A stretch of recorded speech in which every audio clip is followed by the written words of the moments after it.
The flickering candlelight casts long, dancing shadows across the study, illuminating Alara as she sits poised at a grand mahogany desk. Her surroundings speak of inherited wealth and tradition, walls lined with leather-bound books she has never been encouraged to read, portraits of stern-faced ancestors judging her from their gilded frames. A stack of unanswered correspondence lies beside her, each letter a silken chain binding her to a life she did not choose.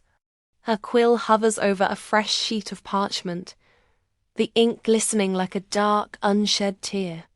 The air in the 19th century room is heavy with the scent of old paper and beeswax, and the silence is broken only by the scratch of her pen and the distant, mournful chime of a grandfather clock, each tick a reminder of the time she has lost to duty.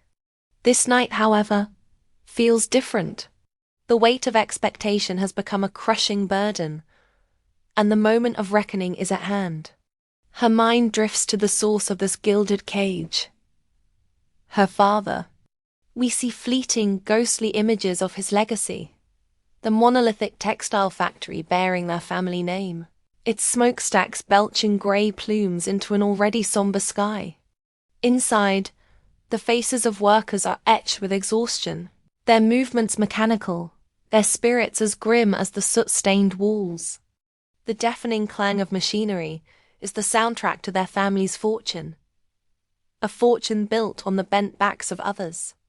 The scene shifts to opulent high society balls, a whirlwind of silk, champagne, and forced smiles.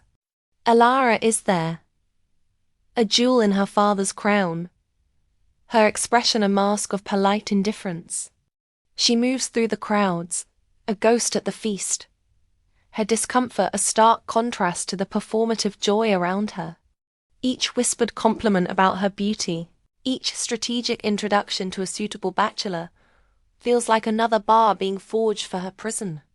Her father's pride in her is not for who she is, but for what she represents. A beautiful, docile continuation of his dynasty. A sudden resolve hardens her delicate features, chasing the shadows of doubt from her eyes. The memories, once a source of quiet despair, now fuel a defiant fire within her. Her hand, which had trembled moments before, is now steady. The scratching of the quill becomes more forceful, more decisive, each word a deliberate strike against the fortress of his expectations. She is no longer just a daughter, a pawn in a patriarchal game. She is the author of her own destiny. This final letter is not an appeal or a negotiation. It is a declaration of independence. With every carefully chosen phrase, she dismantles the life he has built for her, rejecting the blood-soaked inheritance, the suffocating social obligations, and the loveless future he has meticulously planned.